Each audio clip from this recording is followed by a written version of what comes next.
Well, my editing skills are crap, but can the same thing be said about Spider-Man Far From Home? Nope. Stick around and find out why.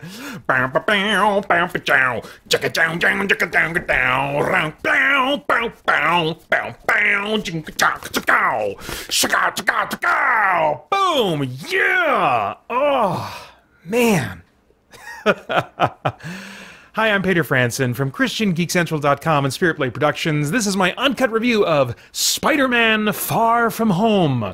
The synopsis on IMDb reads, following the events of Avengers Endgame, Spider-Man must step up to take on new threats in a world that has changed forever. I would add to that there are basically these giant elemental creatures of earth, wind, fire, and water that are attacking Europe, while Peter and his friends are on a summer trip with their class through their school somehow, and Spider-Man must team up with the new hero Mysterio to save the world now that the Avengers are gone. So if you haven't seen Endgame, and you can't tell from my basic description of this story, you should see Avengers Endgame before watching this movie. There are just major spoilers. It is basically, as has been said already by many, an epilogue to where the MCU has been up to this point. Talking about the story and script and pacing and tone, what this basic animal is, it is the confirmation to me that they get it. You know, when a movie really works, like Spider-Man Homecoming did, or like the first Iron Man did, sometimes I feel like filmmakers, they try to recapture lightning in the bottle and they don't quite get it. I felt like that was true of Iron Man 2, and even Iron Man 3 to a degree. And then all these other Marvel movies tried to kind of copy the humor of that first Iron Man movie to varying degrees of success, for sure, you know? And I felt like they didn't quite get what made that movie work, and they were trying to capture the wrong things. And so to see a movie like Far From Home get it, and get what made the original Spider-Man, Spider-Man Homecoming work so well in terms of its tone and its writing and its focus on character, they get it, and they brought all that back. It's so gratifying. It's exciting to be at this time now. We're in the middle of a Spider-Man, presumably a Spider-Man trilogy, and so I have absolute faith at this point that the third movie, they're going to get it for that one too. And so that's really cool to see it in this place right now. It's very action-heavy, but it's also very character-driven, which is like one of the most important things for me if I'm going to enjoy a story. And it has heart. I mean, sometimes movies, these big action Marvel movies, can be so much about the spectacle and the wisecracks, and they can lack some heart that really makes me feel for the characters and what they're feeling and what they're going through. And that doesn't necessarily have to be this big heavy thing. This was not a heavy movie, but it had all this kind of sweetness from these coming-of-age relationships that we already saw some of in Spider-Man Homecoming, and they just take it the next step with Peter Parker and I almost called her Mary Jane, but it's just MJ, which stands for something different for the character in the MCU now.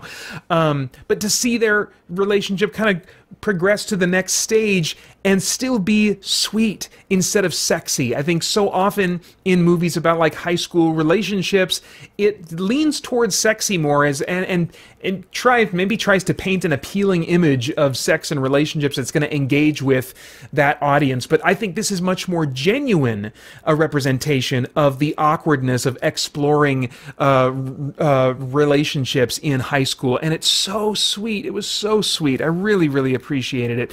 And both Mysterio, and played by Jake Gyllenhaal, and Happy Hogan, played by Jon Favreau, we've seen him in many Marvel movies before, they're these great father figures and mentors to Peter. I'm just like, man, they're just doing some nice things that you don't often see in big spectacle movies, and relationships, and I just was really grateful to see that happening. Thematically, the movie is, about Peter feeling responsible to step up and fill the gap left by Iron Man's absence.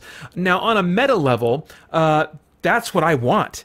And I suspect I'm not alone. It almost felt like they were, in the context of the MCU, playing out a story based on what a lot of people are thinking in the real world. Like, is Spider-Man going to be the new centerpiece, And so that's the question they put out there. I really think that Spider-Man should be the centerpiece of the MCU going forward. I know that will involve, a lot of good working together between Sony and Marvel to allow that character to continue.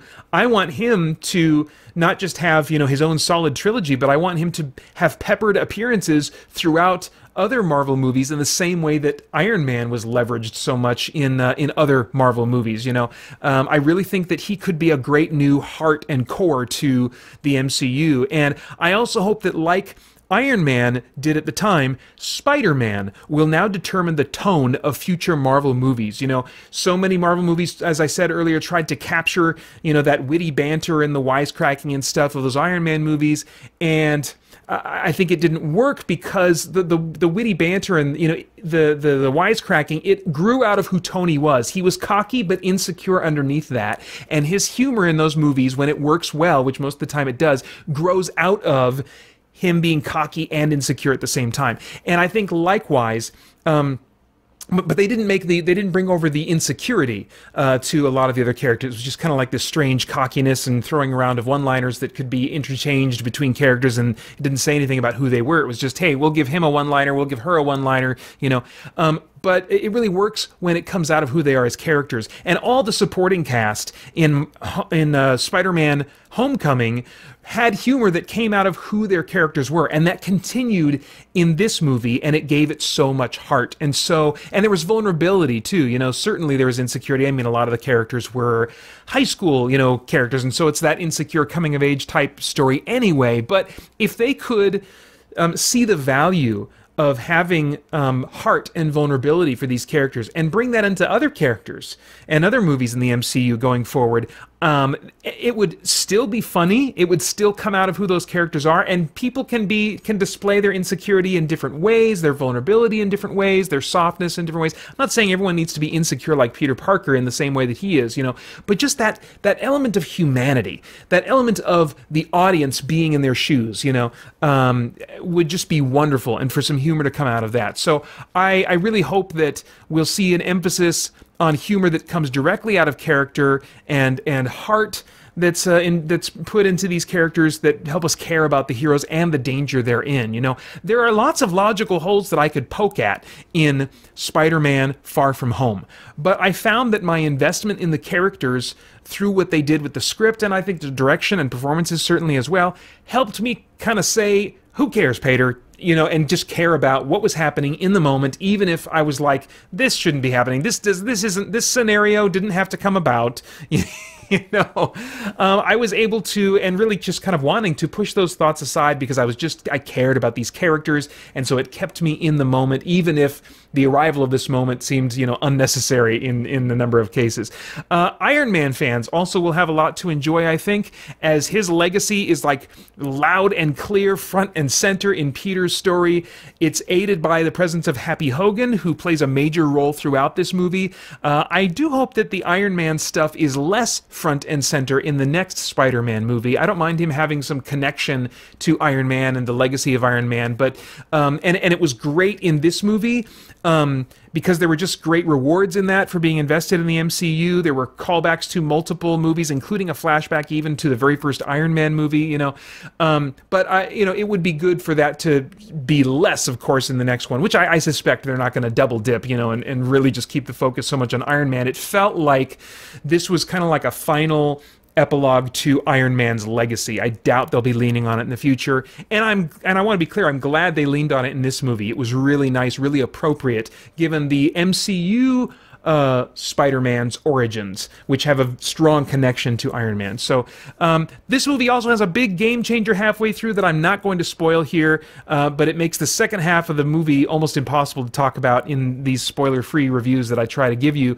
But I will say that Underground Insiders, stay tuned at patreon.com/SpiritBladeProductions. I've already recorded my spoilery thoughts, and we'll be uploading that just a few hours, hopefully after this one goes up, maybe sooner than that. I had a lot of spoilery stuff to talk about in in this movie, holy cow. As far as the cast goes, I felt that all the returning performers were just great again.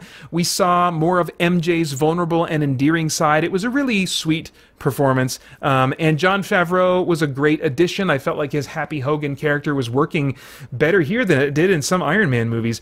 Jake Gyllenhaal brought such a wonderful, likable warmth to his character in his interactions with Peter, and also had other sides to his personality and complexity that I really appreciated seeing him bring out.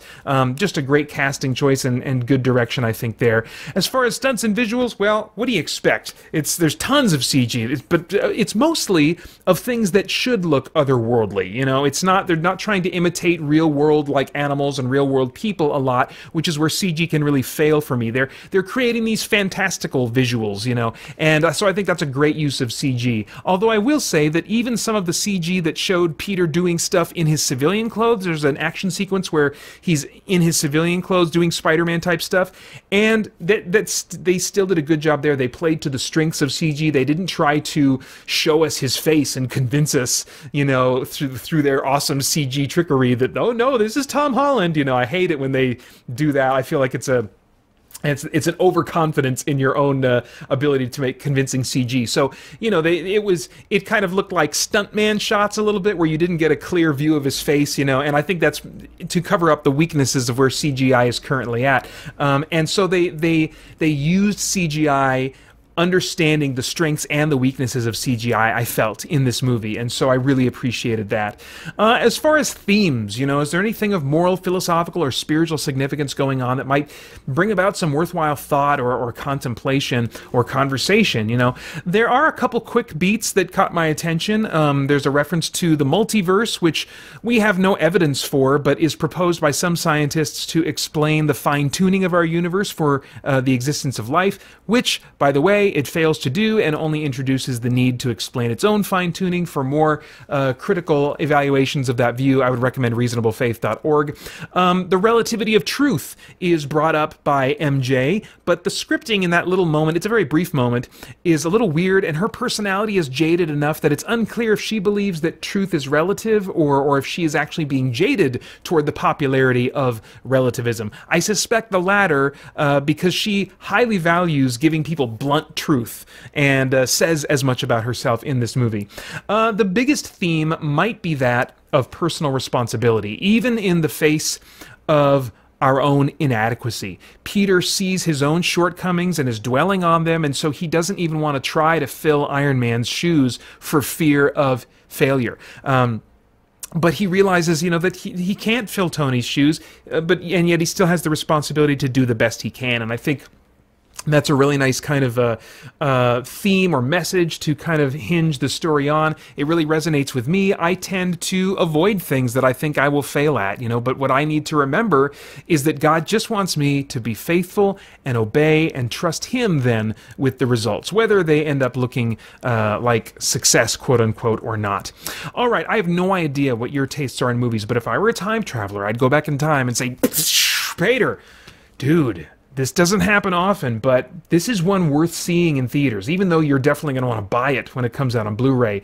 It is one worth seeing definitely right now. It's that enjoyable for you. It's got action, it's got heart, it's got spectacle, it's got self-deprecating humor, as well as some really nice surprises and rewards for your investment in the Marvel movies. It's both an epilogue to where the MCU has been, and in the teasers, there's two stinger bonus scenes during the credits that, wow, make this a launching point for where the MCU is headed. Holy crap.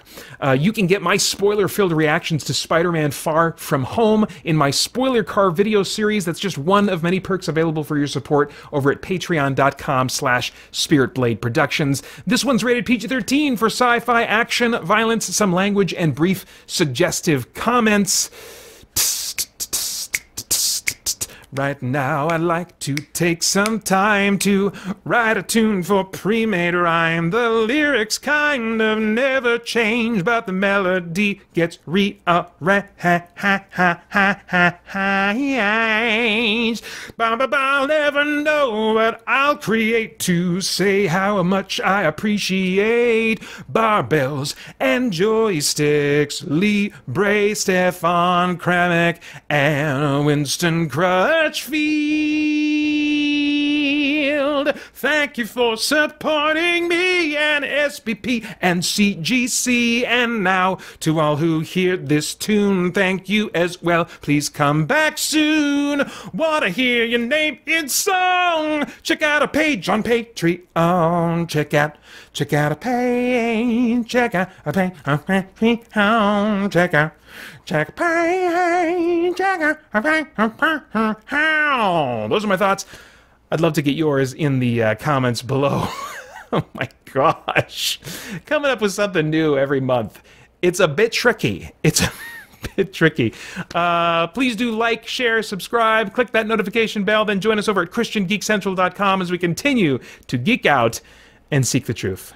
I've created some new tiers for our Patreon. On top of many of our original perks, I've added Discord live events, spoiler chat videos, and more. You can get all the info at patreon.com/spiritbladeproductions.